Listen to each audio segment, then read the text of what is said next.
Então, isso aí é importante. A função prática desse direcionamento é recolocar no centro da luta o problema do golpe de Estado. Nós temos que entender, não sei se ficou claro da minha exposição, que a orientação política da maior parte da esquerda é ignorar, ocultar e deixar de lado a luta contra o golpe. O pessoal não percebe porque fica confuso, mas quando fica essa insistência da PEC 55, tudo bem que não estou minimizando a importância do fato em si, mas como um fato isolado, essa é uma tentativa de desviar a luta contra o golpe para um aspecto como se fosse uma coisa que não tem relação com o golpe, ocultando o golpe. Então, a anulação recoloca o problema da luta contra o golpe. Essa é a importância. Não é que ninguém acredite que o STF vai anular o negócio. Bom, não sei, tem gente que pode acreditar, isso aí é de cada um. Mas o fato é que recoloca o problema. Na realidade, a esquerda toda entregou o governo do PT sem luta. A esmagadora maioria da esquerda. Entregaram o governo. Votaram, eles falam que o mais importante do mundo é você eleger uma pessoa. Aí elegeram a Dilma. 54 milhões de votos. Vieram aí uns direitistas super safados, rasgaram o voto de todo mundo e todo mundo ficou quieto. Bom, eu não sei como é que o pessoal vê o mundo, né? Mas a minha experiência pessoal é assim, se você apanha e fica calado, você está preparando o terreno para apanhar muito mais no futuro. Não sei se o pessoal tem outra experiência. Se quando eles estavam na escola, por exemplo, vinha lá um truculento meter a mão na sua cara, eles apelavam lá para o STF, mas não pode entregar o golpe, não pode entregar o governo. Não vou nem falar dos palhaços que falam que não foi golpe e tal, o que era a favor de derrubar a Dilma, tipo o PSTU, né?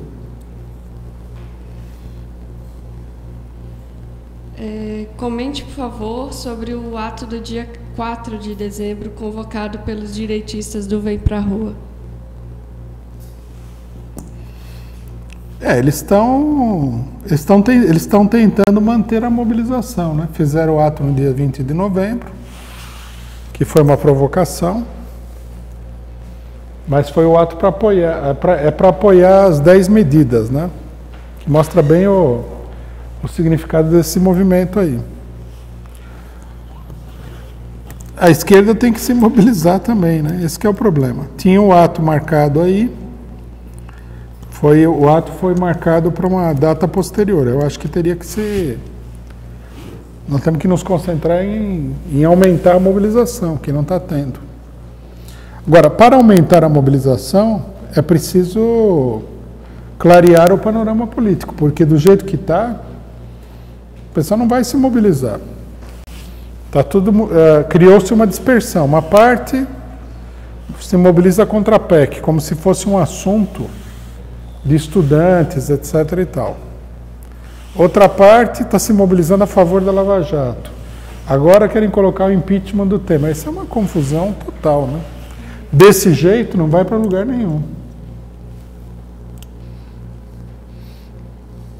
É uma pergunta sobre Cuba.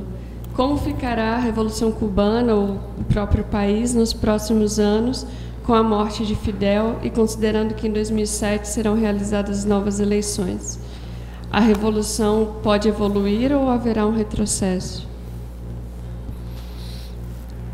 A princípio, isso aí é um problema complicado, né? Não dá para fazer futurologia, nada. Mas, a princípio, a Revolução Cubana, a situação do Estado cubano, ela atravessou o ponto mais crítico, né? Que foi aquele momento em que entrou em colapso a antiga União Soviética, as relações comerciais se desfizeram. Aquele momento, toda a direita, ela tinha uma expectativa, quase uma certeza, de que o regime cairia. O regime não caiu. Agora, a situação econômica de Cuba nunca foi boa. O país é muito pobre, né? Mas não é assim tão crítica quanto foi no passado. Eles estão aí procurando outras vias de sustentação. É uma situação difícil, né? O isolamento, o embargo, toda essa situação. Agora, como vai evoluir? Difícil de saber, né? Temos que ver a evolução também da situação econômica internacional e da situação política internacional. Muito se fala sobre a relação Cuba-Venezuela, mas qual sua visão sobre essa união e a extensão dela, considerando o futuro da própria América Latina, futuro próximo da América Latina? A aliança de Venezuela e Cuba é aquela aliança de setor, meio que é uma aliança defensiva, né? Um plano para subverter as relações. O grande problema do nacionalismo, estilo venezuelano, Cuba sempre foi um aliado desses países, desses governos nacionalistas, é que eles não enfrentam até o fim, de fato, o imperialismo, né? A grande causa da instabilidade na Venezuela é esse problema. O imperialismo desestabiliza o regime o tempo todo. A experiência da Revolução Cubana mostrou claramente o seguinte: para enfrentar um imperialismo num país como são os países latino-americanos, você tem que acabar com a burguesia do país. Porque na Revolução, logicamente não dá para explicar tudo isso aqui, mas o momento mais decisivo da Revolução Cubana é quando Fidel Castro procura estabelecer uma política de colaboração com o setor da burguesia não comprometido com o regime ditatorial do Batista, e essa relação leva a Revolução para uma situação de grande instabilidade, porque os setores burgueses aliados do Fidel Castro começam a sabotar o regime de dentro em favor do imperialismo, e o imperialismo sabota o regime de fora. Então Fidel Castro compreendeu, isso aí foi uma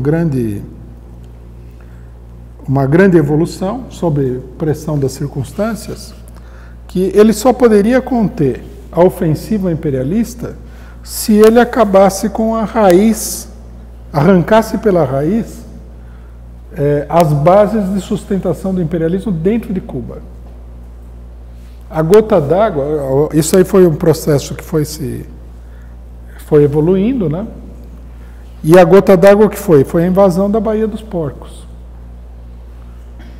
Justamente naquele momento que é o momento em que o Fidel Castro, em 1961, 2 anos depois da vitória sobre o Batista, ele realiza um grande comício gigantesco, monstruoso, em Havana, enquanto se organiza a resistência cubana na Baía dos Porcos. Ele organiza um comício gigantesco e declara que Cuba, a partir de então, vai ser um país socialista, quer dizer, vai expropriar a burguesia, etc. e tal. Aí eles acabaram com a burguesia. Acabou com a burguesia, acabou com o ponto de apoio principal do imperialismo dentro do país. Hoje o imperialismo ele atua com elementos avulsos. Por quê? Porque não tem empresas, não tem grandes instituições que possam apoiar o imperialismo dentro de Cuba. É mais ou menos parecido com o que aconteceu na Revolução Russa.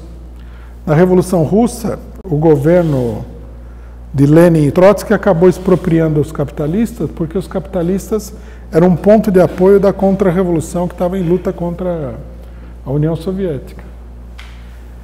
Quer dizer, é um mecanismo interno necessário da luta entre a revolução e a contra-revolução.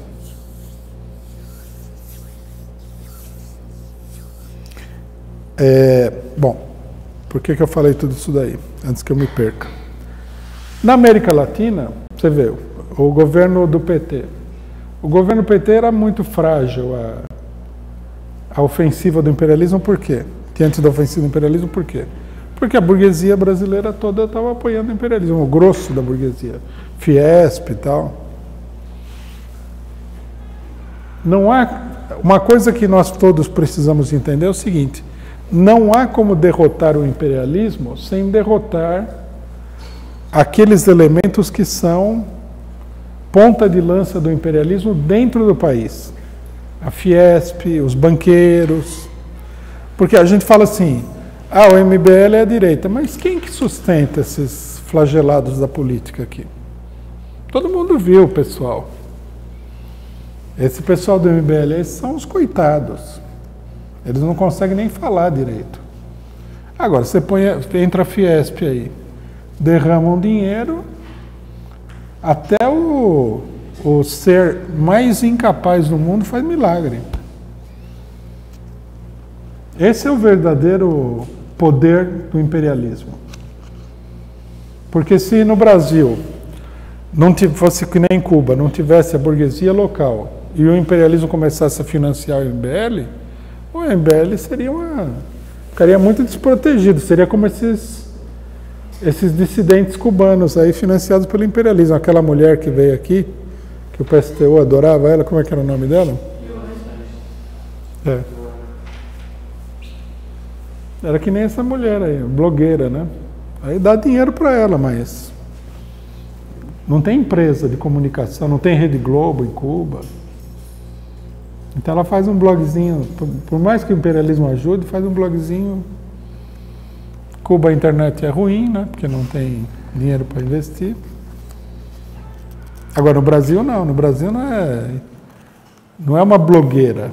É Rede Globo, Rede Record, Rede Bandeirantes, Jornal Estado de São Paulo, Folha de São Paulo. Sem acabar com a burguesia, não tem. Você vai lutar. A ideia de lutar contra o imperialismo sem lutar contra a burguesia, esses grandes capitalistas associados do imperialismo, é uma ideia totalmente fantasiosa. É isso que precisa. Então a fragilidade está nisso daí. O que os venezuelanos perseguem aí, os venezuelanos e outros perseguem, é meio que uma coexistência entre a revolução e a contra-revolução, né? É o leão e o cordeiro dormindo junto no mesmo quarto, né? É uma coexistência muito complicada, para não dizer que ela é absolutamente inviável.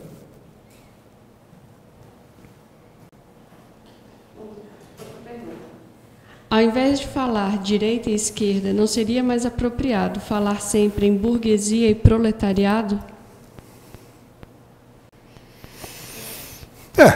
Mais apropriado de um ponto de vista científico, sim. Mas se você quer ser compreendido, você tem que usar um vocabulário também que permita as pessoas entenderem o que você está falando.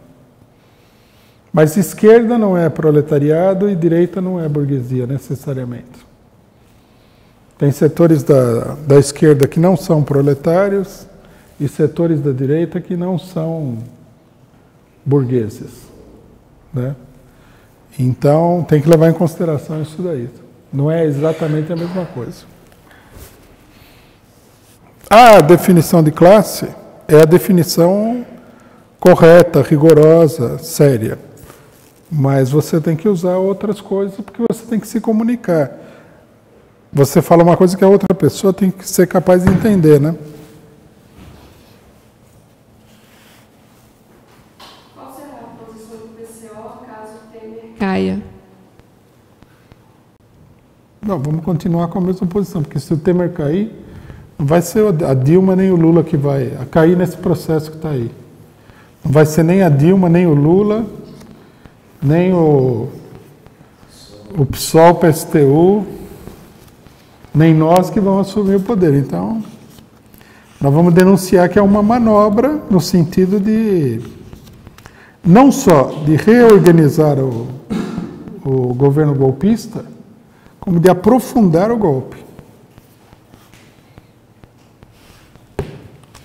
A derrubada do Temer isoladamente não é uma reivindicação progressista. Por mais que o pessoal tem essa mentalidade meio anarquista de sempre ser contra o governo que está lá, como se fosse a questão mais importante. Se o Temer for derrubado por esse processo dentro do Congresso Nacional, o próximo governo vai mais para a direita. Então, seria meio religioso você falar, não, eu tenho que derrubar o governo. Não, mas vai mais para a direita. Não, mas nós temos que derrubar o governo, porque eu preciso derrubar o governo. É o caso da Dilma, né? É a política do PSTU. O PSTU falou, precisa derrubar o governo da Dilma. Mas se derrubar a Dilma, vai subir a direita. Ah, não tem importância. O importante é derrubar a Dilma. Não sei se eles fizeram uma aposta. Não sei direito qual que é o motivo de querer derrubar a Dilma a qualquer custo. Isso aí mostra o infantilismo político, né? Política não é a satisfação de um desejo, não é para atingir a perfeição, não é para satisfazer os anseios morais da pessoa.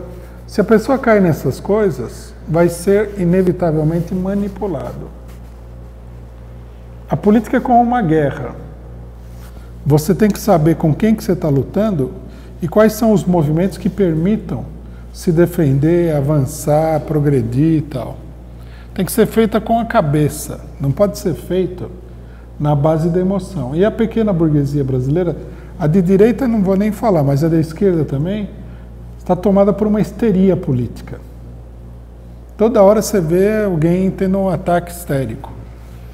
Isso aí não resolve nada. Você tem que usar a cabeça, tem que pensar politicamente. Quais são as melhores possibilidades? Também é o seguinte, não adianta você querer que a realidade esteja de acordo com a sua vontade. A realidade oferece um número de possibilidades. Você pode ou não explorar essas possibilidades. Agora, não dá para criar um mundo de fantasia. Tem gente que fala assim, eu ouvi gente criticar, por que a CUT não fez a greve geral? Então a resposta deles é assim, porque o pessoal é pelego, se não fosse pelego fazia a greve geral. Nada. Nem Leon Trotsky estivesse no Brasil hoje, ele faria uma greve geral. Provavelmente ajudaria, né, ter um Leon Trotsky, mas greve geral não é assim que o cara vai fazer porque ele quer. Aqui é a mesma coisa. Eu não sei porque que o pessoal é tão preocupado de toda hora derrubar o governo que está lá. Parece que se você derrubar o governo, seria uma sequência, derrubar um, depois derrubar outro, até um dia que não sobra nenhum governo burguês, você toma o poder, não sei. Isso parece uma concepção assim meio excessivamente infantil da política. Derrubar o governo Temer é uma palavra de ordem, parece fácil, parece ser acessível e tal, mas é uma palavra de ordem errada. A não ser que você conseguisse derrubar todo mundo que está com ele, aí é outra história. Mas não é isso que vai acontecer. O PCO é a favor ou contra o financiamento empresarial de campanha? Nós não temos financiamento empresarial de campanha. Se eu pudesse escolher, eu não só seria contra que a burguesia financiasse a campanha, como eu sou contra a própria existência da burguesia. Agora, eu não consigo imaginar como é que você cria essa situação híbrida, onde a burguesia existe, é a classe mais poderosa do país, mas não financia as campanhas. É o sonho cor-de-rosa do pequeno burguês democrático, né? O financiamento empresarial, a falta de financiamento empresarial de campanha, ela mostrou na eleição municipal o que significa. A gente sempre falou que isso era uma bobagem. O que significou? A burguesia financiou o PSDB, porque o PSDB ganhou a eleição no país inteiro. Como?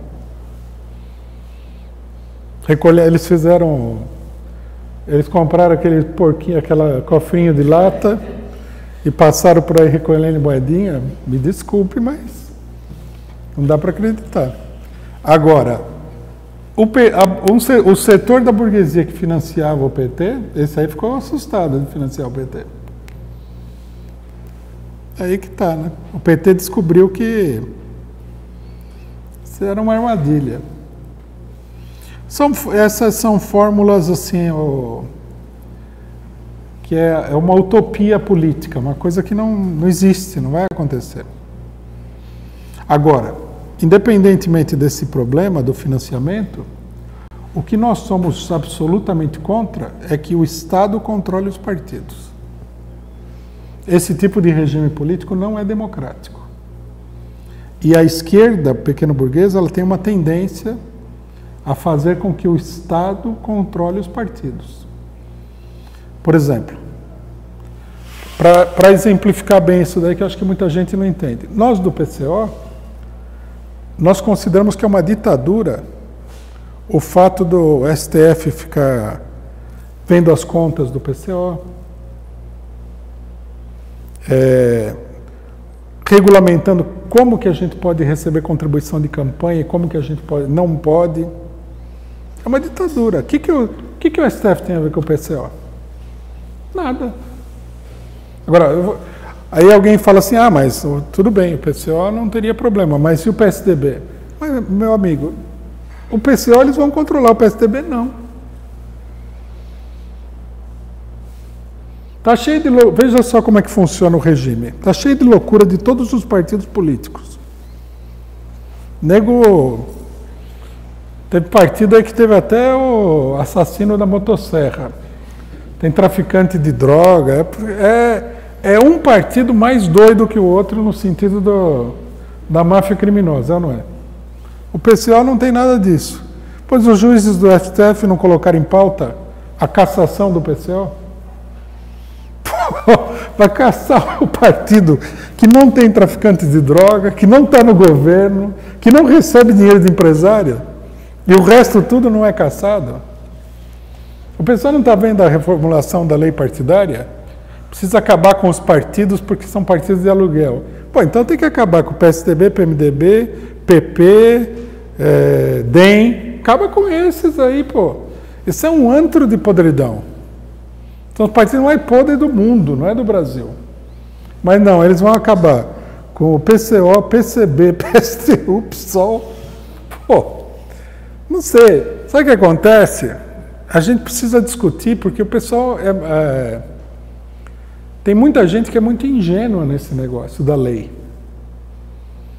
Né? A pessoa realmente acredita que se você aprovar uma lei, quem vai preso, quem vai ser punido, é o maldoso, o vilão, o explorador, o opressor das pessoas. Não.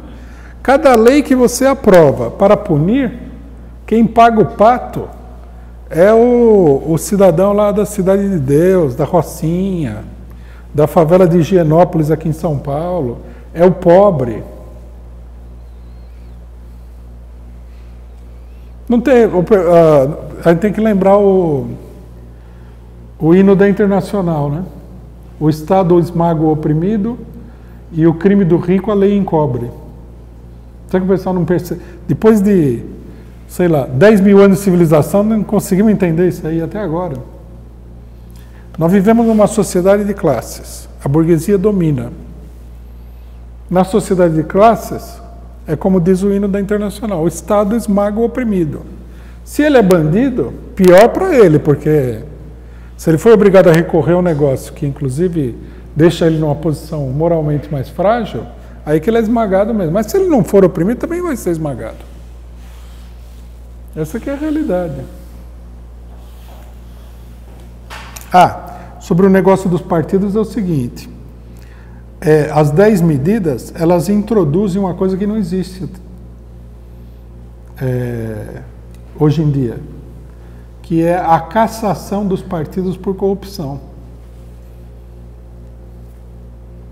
Integrantes do PT que apoiam a lei anticorrupção. Veja bem, cassação de partidos por corrupção. Você tem um deputado.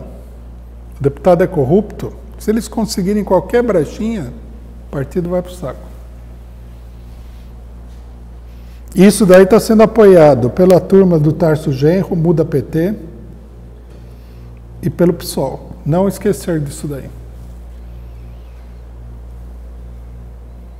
caras estão denunciando o problema da anistia do Caixa 2 quando estão passando um tanque de guerra de mudanças legislativas contra os partidos do povo, direitos democráticos e tudo mais. Existe alguma chance de Serra cair? O encontro de Temer com a cúpula do PSDB pode ter sido para negociar uma transição de poder? Eu acho que... Eu não sei do Serra, se ele vai cair ou não sei também se é significativo. O que eu acho que está acontecendo é que o PSDB está fritando o Temer em fogo brando. Devagarinho, para não dar na vista, manobrando com uma série de coisas.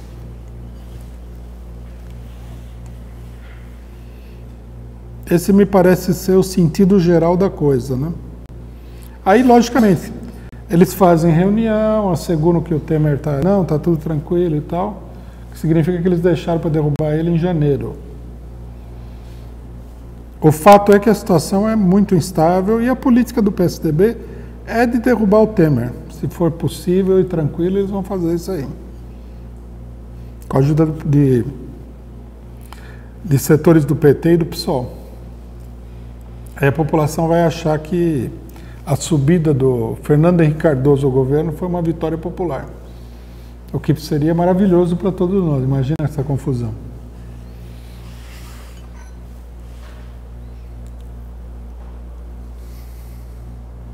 O que você acha de uma parte da esquerda, dentro do PT e intelectuais, irem debater o futuro da esquerda, entre aspas, na Folha de São Paulo golpista? Eu acho que esse setor que está com esse debate na Folha de São Paulo, que é o setor do Muda PT do Tarso Genro, é um setor golpista dentro do PT, como a gente já falou várias vezes. Né? A burguesia está apoiando o racha do PT. Né? Se eu fosse da burguesia que deu o golpe, eu com certeza apoiaria o racha do PT.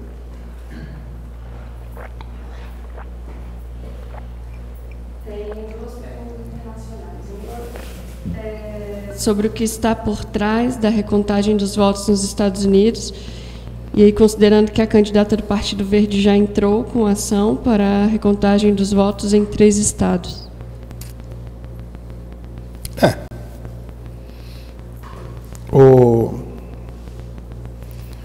Os derrotados da eleição não vão se conformar simplesmente entregar a rapadura, né? Isso aí é uma coisa meio óbvia. Nunca aceitaram nada que não fosse da vontade deles. Já fraudaram a eleição contra o Partido Democrático a favor do Partido Republicano uma vez. E agora, se eles conseguirem passar isso daí como razoável, eles são capazes de reverter até a questão eleitoral. Daria uma crise muito grande isso daí também. Um problema é esse aí, que é uma questão meio complicada de fazer. Pode abrir uma crise nacional muito grande. Mas não quer dizer que eles não tentem, né? A situação é de crise, e a situação de crise, pela sua própria natureza, leva as pessoas a fazer coisas arriscadas que aumentam a crise. Então nós temos que acompanhar para ver o que vai acontecer. Agora, que eles gostariam de dar o golpe no Trump e tomar o poder, eles gostariam, porque respeitar as eleições é uma coisa de conveniência, não é nenhum princípio deles. E a última pergunta é como pedindo para comentar o acordo, a crise lá no acordo colombiano, do governo colombiano com as Farc.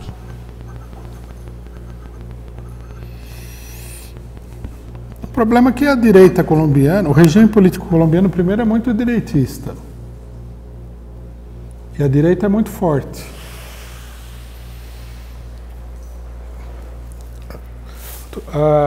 A ideia que dá isso daí é o seguinte, que o imperialismo gostaria de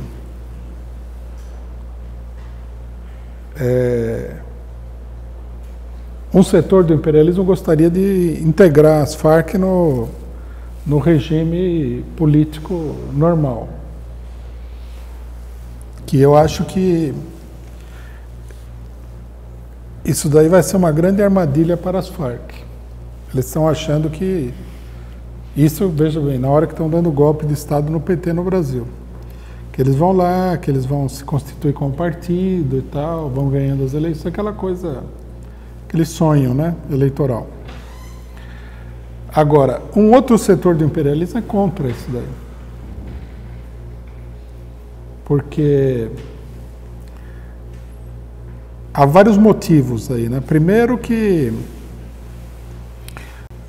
as forças paramilitares de direita têm um poder muito grande no regime colombiano, que eles obtiveram aí numa outra cruzada moral muito importante, que foi a guerra contra as drogas. Não estão dispostos a abrir mão desse poder, e eu acho que para todo um setor do imperialismo isso aí é fundamental diante da situação política internacional.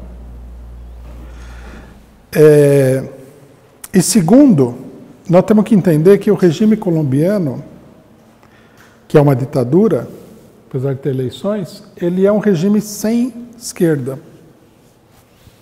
Que a esquerda estava fora da lei, que eram as Farc. As Farc seria o PT colombiano.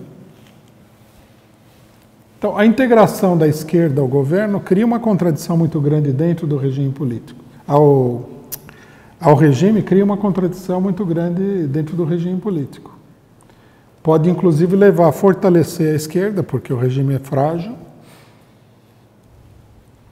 E, numa crise, essa esquerda poderia, inclusive, ampliar muito a sua capacidade.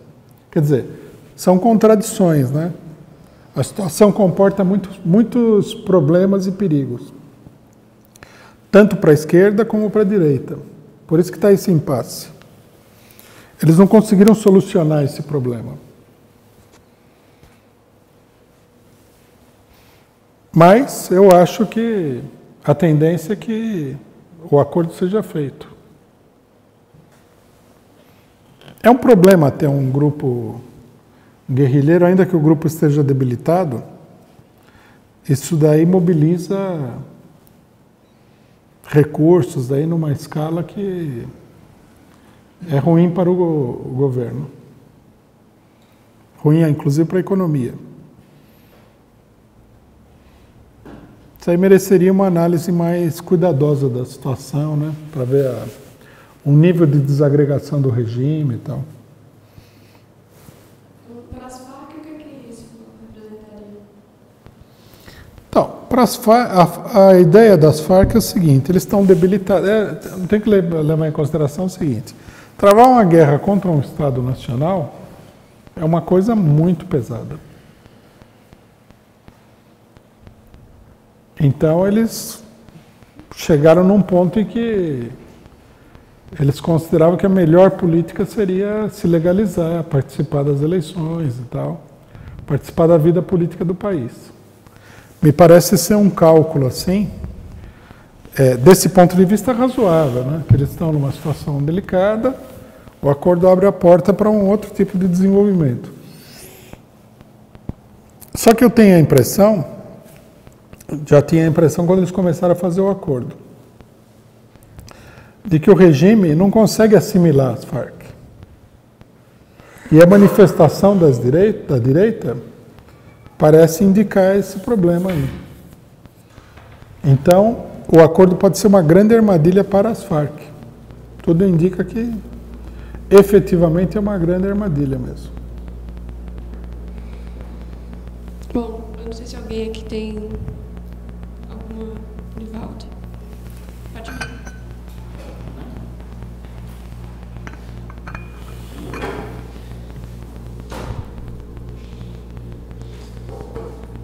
Só queria reforçar essa questão da repressão contra os movimentos sociais. Aconteceu com nós, viemos do Imbu terça-feira, né? Viemos em apoio a uma ocupação, né? Uma negociação junto ao CDE-HU e deixamos o nosso automóvel, viemos um automóvel cheio, estacionado junto da metrô do Butantã. Dentro do automóvel tinha material de propaganda e alguns cartazes, inclusive não a prisão do Lula. Depois que voltamos lá, o carro não estava lá, né? Tinha lá uma placa dizendo que o carro tinha sido guinchado, né? Daí fomos atrás do carro, ele estava num pátio lá do outro lado da cidade, quase lá em São Caetano, Sacomã, lá junto da Anchieta. Para retirar o carro precisa, né, pagar quase R$700 do guincho, mais estadia e pagar todas as multas, né, pendentes. Daí aquele automóvel, ele já era do nosso conhecimento, tinha 4 multas inventadas pela polícia militar. E uma das multas dizia que nós estaríamos fazendo racha lá no aeroporto, no dia 4 de março, que foi o dia da tentativa de prender o Lula, né? Nós entramos com defesa, não houve nada daquelas multas, né? Mas daí fomos fazer os levantamentos e eles disseram: olha, você só retira o carro se pagar a multa. Eu disse: não, mas nós entramos com defesa das multas. Então, enquanto não houver uma definição disso, não tem multa. Não, mas tem que pagar. E não eram só aquelas 4 multas, né? Daí, a CET, a Guarda Municipal, aplicou outras 5 multas no espaço de 5 minutos. Aconteceram exatamente 9 multas, tudo no espaço de 5 minutos. E tinha uma multa lá que se estaria estacionado, e tinha uma outra multa que se estava utilizando o telefone celular, uma outra que estava estacionada em fila dupla, e a outra racha, tudo ao mesmo tempo. Ou eu estava estacionado ou estava fazendo racha, né? Me parece contraditório, as duas coisas contraditórias e ao mesmo tempo, né? Então, nós sentimos na carne violentamente a repressão financeira, né? Tá? Pelo fato de nos solidarizarmos ao Lula, e agora quanto é perigoso a gente andar com os cartazes contra a prisão do Lula, né? Daí eles prenderam o nosso automóvel, né? E exigiram lá R$5.000, né? Pago à vista direitinho, senão eles não entregam o carro. Só para reforçar o... Não, isso daí muita gente considera que não é. Isso daí não é autoritarismo, não é ditadura. Mas você imaginou se tudo que você for fazer, se tiver multa, tiver processo, tiver isso, tiver aquilo?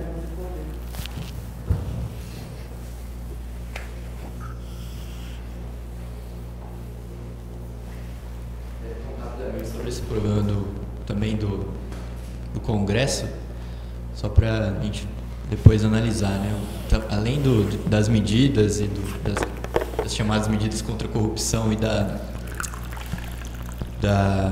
cláusula de barreira, tudo que eles estão aprovando, tem um projeto do Jorge Viana, do PT, que é para diminuir o número de deputados e senadores no Congresso. Tipo, uma coisa assim de 500 para 300 deputados. E não lembro aqui de cabeça os números, mas diminuir quase pela metade. Bastante. Jorge Viana? O próprio Jorge, é um projeto de autoria do Jorge Viana, do PT, e o relator, se não me engano, é o Randolph, do ex-PSOL lá da rede, né? E a esquerda, de novo, fazendo campanha para um negócio que é super direitista, né? Além de fazer a cláusula de barreira, ainda vai diminuir o número de parlamentar.